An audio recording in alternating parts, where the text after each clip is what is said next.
The galaxy once laughed at Earth. Not quietly. Not politely. They laughed in open broadcasts across star systems. They called humans slow, emotional, and weak. Compared to advanced alien empires, Earth was still young. Its ships were slower. Its weapons were simple. Its science was behind. So when Earth announced Project Ars, the entire Galactic Council paid attention. Human leaders said it would change everything. They said it was the next step in evolution. They said humanity would finally stand equal among the stars. Then they revealed the result. It was just a boy. No glowing skin. No shining armor. No visible power. He looked completely human. The council chambers filled with laughter. "This is your ultimate weapon," one alien diplomat asked. "This child," another said. The broadcast spread across hundreds of worlds. Earth became a joke overnight. Inside a secure underground facility, the boy knew nothing about the laughter.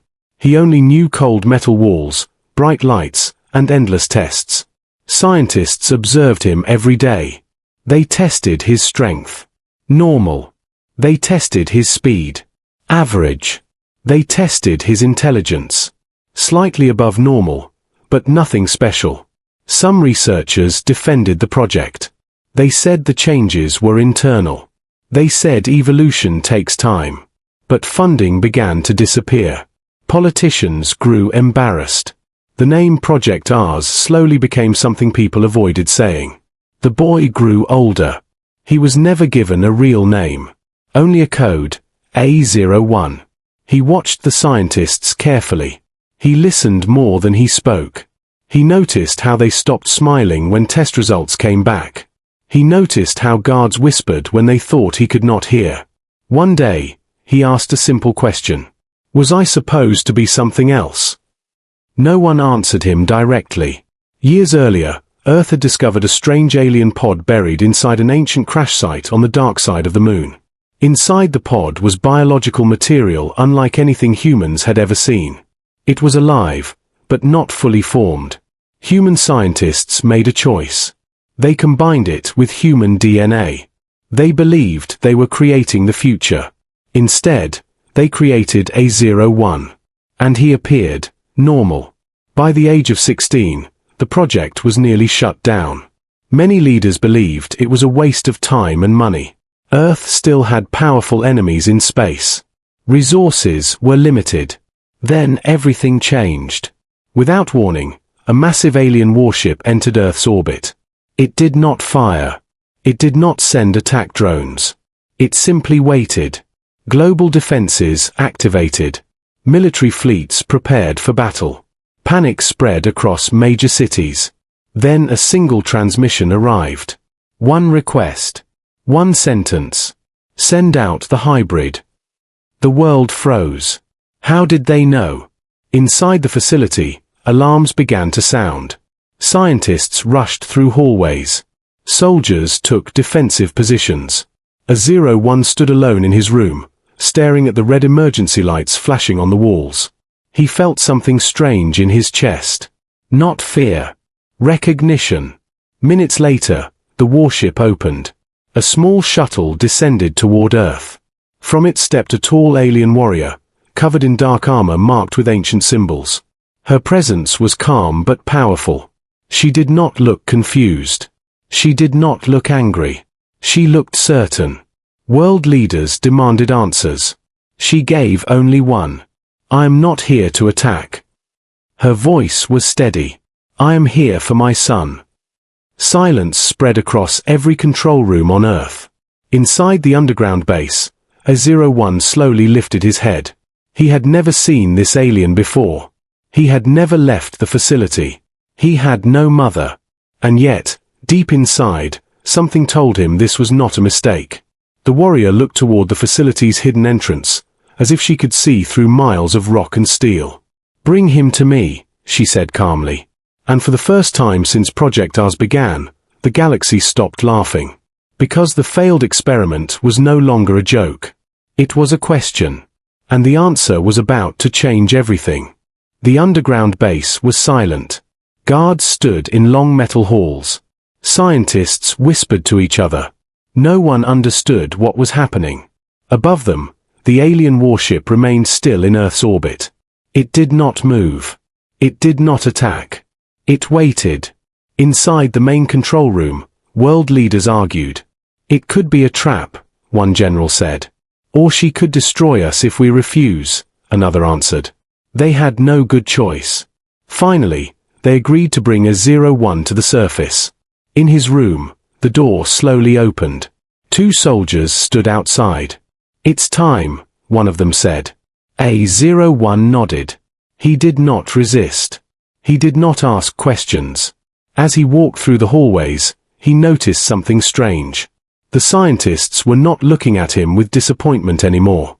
They were looking at him with fear. When he reached the surface, he saw the alien shuttle for the first time. It was tall, dark, and shaped like a blade. The metal looked alive, almost breathing. Standing beside it was the alien warrior. She was taller than any human. Her armor was black with silver lines glowing softly across it. Her face was calm, but her eyes were powerful and sharp. When A-01 stepped forward, time felt slow. The alien warrior looked at him. For a moment, she did not speak. Her strong posture changed. Her breathing became uneven. Then she did something no one expected. She removed her helmet. Gasps filled the air. Her face was not cold or cruel. It showed emotion, pain, relief. She stepped closer. You survived, she whispered. A-01 felt a strange warmth in his chest again. Not fear. Not confusion. Connection. I do not know you, he said quietly. Her eyes softened. You were never meant to stay here, she answered. You were sent away to live. Military forces around them raised their weapons slightly. The tension was heavy. How do you know him? A human commander demanded. The warrior did not look away from the boy. Because he is my son. Shock spread through the soldiers. Inside the command center, leaders stared at their screens in silence. That is impossible, one scientist said. The alien warrior slowly turned to face the human officers. Years ago, my world was at war. We were losing. Our enemies hunted our bloodline. I carried a child. Before they could capture me, I placed him inside a life pod and sent him across the stars. She looked back at A-01. That pod crashed near your world. The truth hit the scientists like a wave. The alien DNA. The unknown biology. Project Ars was never fully human. A-01 was never just their experiment. But before anyone could speak again, warning alarms suddenly filled the sky. A second fleet appeared at the edge of the solar system. This fleet was larger, darker, more aggressive.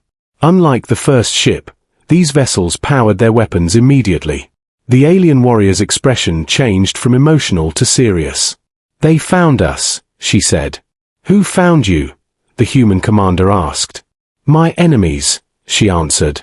And now, they have found Earth. On every screen across the planet, massive warships moved into attack formation. Missile systems locked onto targets. Defense fleets launched into space. Panic spread through cities. The alien warrior stepped closer to A-01. They are not here for your planet, she said softly. They are here for you. A-01 looked up at the sky, at the growing fleet of enemy ships.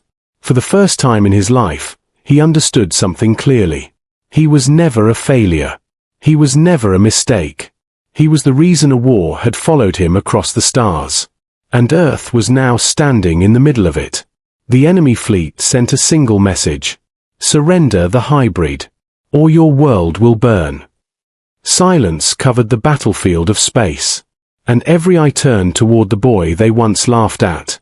Because the choice was no longer in the hands of governments. It was in his. The sky above Earth was no longer peaceful. The enemy fleet moved closer. Their ships were larger than mountains. Dark metal covered their bodies. Red lights glowed like burning eyes. Inside the human command center, fear was growing. Missile systems were ready. Defense ships waited for orders. But everyone knew the truth. Earth was not strong enough to fight a full alien empire alone. On the landing field, the alien warrior stood beside A-01. Her eyes watched the enemy fleet carefully. "They will not stop," she said. "They have chased my bloodline for years." A-01 looked at her. "Why?" he asked. She turned toward him slowly. "Because our blood carries something rare," she answered. "Our kind can adapt to any battle. We grow stronger after every defeat. Our enemies fear what we might become." The words felt strange to him. Adapt. Grow stronger. He had heard humans say similar things before. Inside the underground lab, senior scientists began searching old records. They reopened data from the day the alien pod was discovered. New scans revealed something shocking. The pod was not damaged. It was programmed. It had chosen Earth. Back on the surface, the alien warrior continued speaking. "When your scientists mixed my child's DNA with human DNA, something unexpected happened," she said. "They did not weaken you," she told A-01. "They changed you." He felt his heartbeat growing faster. "How?" he asked. "You are no longer fully my species," she said. "And you are not fully human." She stepped closer. "You are both." In orbit, the enemy fleet sent smaller attack ships forward. Earth's defense forces prepared to intercept. Explosions flashed in space. The battle had begun. Inside the base, a scientist suddenly shouted, "He's not a failure." All eyes turned. "The hybrid DNA is reacting," the scientist continued. "It has been dormant, waiting for a threat." At that exact moment, A-01 dropped to one knee. Pain rushed through his body. Not sharp pain. Pressure. Like something inside him was waking up. The alien warrior placed a hand on his shoulder. "It has started," she said calmly. Human soldiers raised their weapons, unsure what was happening. A-01's breathing slowed. The pain turned into clarity. He could hear distant sounds more clearly. He could sense movement in the sky. His mind felt wider. He looked up at the alien warrior. "I can feel them," he said. She nodded. "That is your true nature." Above them, enemy dropships entered Earth's atmosphere. Cities watched in fear as dark shapes crossed the clouds. The alien warrior turned toward the human commanders. "They will send soldiers to capture him alive," she said. "Destroying Earth is only their second option." The human general stepped forward. "We will not surrender him," he said firmly. For the first time, the alien warrior showed respect in her expression. "Then you have already changed the future," she replied. A loud explosion shook the ground as one enemy ship crashed nearby. Alien soldiers began landing outside the facility. Armed. Fast. Dangerous. Inside the base, alarms screamed again. A-01 slowly stood up. His eyes looked different now. Calm. Focused. Not confused anymore. The boy who was called a joke was gone. In his place stood something new. The alien warrior looked at him with pride. "My son," she said softly. Outside, heavy footsteps echoed closer to the entrance. Enemy soldiers were coming. And this time, they were not laughing. The ground shook as enemy soldiers surrounded the facility. Dark armored figures moved through smoke and fire. Their weapons glowed with red energy. Their eyes showed no fear. They had come for one target. A-01. Inside the base, human soldiers took defensive positions. Scientists rushed to safe rooms. Emergency doors began to close. The alien warrior stood beside A-01 near the main entrance. "They will try to take you alive," she said. "Do not let them." A loud explosion shattered the outer gate. The first wave of enemy soldiers entered. They moved fast. Faster than any human. Human soldiers fired first. Blue plasma shots hit the walls. Some enemy warriors fell. But more kept coming. A-01 watched everything carefully. He did not rush forward. He observed. He studied their movement. He noticed patterns. "They attack in groups of 4, he said calmly. The alien warrior looked at him with surprise. He stepped forward.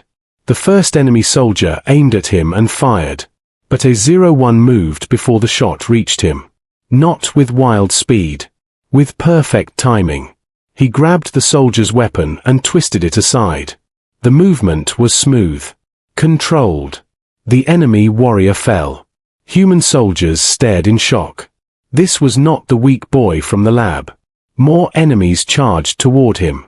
A-01 moved through them with calm focus. He did not fight with anger. He fought with precision. Every move had purpose. Every step was planned. The alien warrior joined him. Mother and son fought side by side. She was powerful and fierce. He was strategic and unpredictable. The enemy soldiers began to hesitate.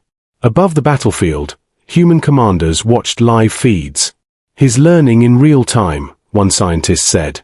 He's adapting, another whispered. Outside, enemy reinforcements landed. A massive armored commander stepped out from one of the ships. He was taller than the others. His armor was heavier. His presence felt like pressure in the air. He walked forward slowly. So this is the hybrid, the commander said. His voice was deep and cold. You look ordinary, he added. Years ago, those words would have hurt. Now, A-01 simply looked at him calmly. I am not here to look powerful, A-01 said. I am here to protect. The enemy commander laughed. You are a mistake created by weak minds. A-01 glanced at the human soldiers behind him. They were tired, injured, but still standing. He looked at the alien warrior. She nodded once. That was enough. The enemy commander attacked first. He moved with explosive speed. The ground cracked under his feet. A-01 barely blocked the first strike. The force pushed him backward. Pain rushed through his arms. But he did not fall. He adjusted his stance. He remembered every combat simulation from the lab. Every training session. Every failure. He combined alien strength with human creativity. Instead of matching force with force, he changed angles. He redirected power. He used the commander's weight against him. The fight was intense. Explosions flashed around them. Soldiers on both sides paused to watch. For the first time, the enemy commander looked uncertain. This is impossible, he growled. A-01's voice remained steady. You chased me across the stars, he said. But you never understood something. The commander attacked again. A-01 sidestepped and struck at a weak point in the armor, not the strongest area. The enemy commander stumbled. Humans adapt. A-01 continued. And now, so do I.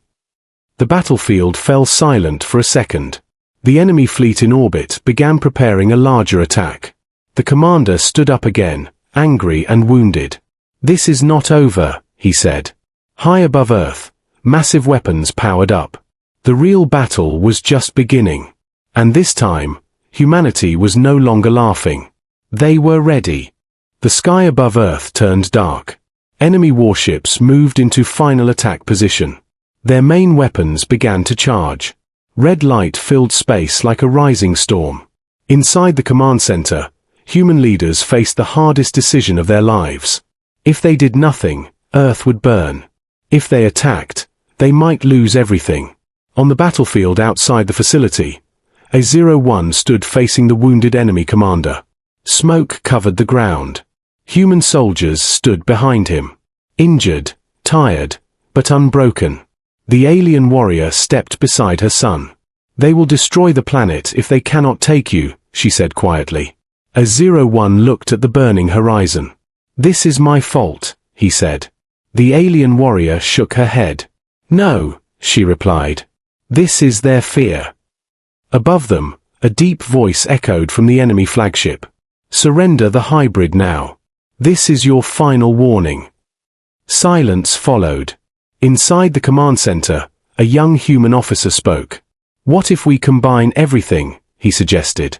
The room looked at him. All satellites. All ships. All ground defenses. Focus on one target at a time. We cannot overpower them, but we can outthink them. The idea spread quickly. Human engineers began rewriting defense codes in seconds. Civilian satellites were redirected. Mining lasers in orbit were converted into weapons. Old ships were given new instructions. Humanity moved as one. On the ground, A01 felt something change again. Not inside his body. Inside his heart. He was not alone. Every signal, every command, every defense system, they were all fighting for him. The enemy commander charged again with rage. "You are just an experiment," he shouted. A01 met him head-on. "No," he answered calmly. "I am proof." The final fight was fast and brutal. The commander used raw power. A01 used timing. The commander used strength. A01 used strategy. At the perfect moment, A01 stepped aside and struck the damaged section of the commander's armor. The armor shattered. The commander fell to one knee. At the same time, Earth's combined defenses fired in perfect coordination. Not randomly. Not blindly. One enemy warship at a time. Precise. Focused. Smart. Explosions filled space. Enemy ships began to retreat. The flagship hesitated, then turned away. The threat was over. Silence slowly returned to Earth. Smoke cleared from the battlefield. Human soldiers lowered their weapons. In orbit, the remaining enemy fleet disappeared into deep space. The galaxy watched everything through live transmissions. The same worlds that once laughed at Earth were now silent. The alien warrior walked toward her son. She looked proud. "You are stronger than my people ever were," she said. A01 looked toward the sky. "I am not stronger," he answered. "I am different." Human leaders approached him carefully. For years, they had called him a failure. Now they understood. Their mistake was not creating him. Their mistake was underestimating themselves. The alien warrior placed her hand on his shoulder. "He is my son," she said. Then she looked at the humans. "But he is also yours." A01 looked at the planet below. He remembered the cold lab rooms. The whispers. The word failure. He did not feel anger. He felt purpose. Humanity did not win because it was the strongest. It won because it refused to give up. It learned from mistakes. It adapted. And now the galaxy understood something important. Humans do not fear failure. They build from it. The experiment they once laughed at had become a symbol. Not of power, but of resilience. And from that day forward, no one in the galaxy ever called Earth weak again.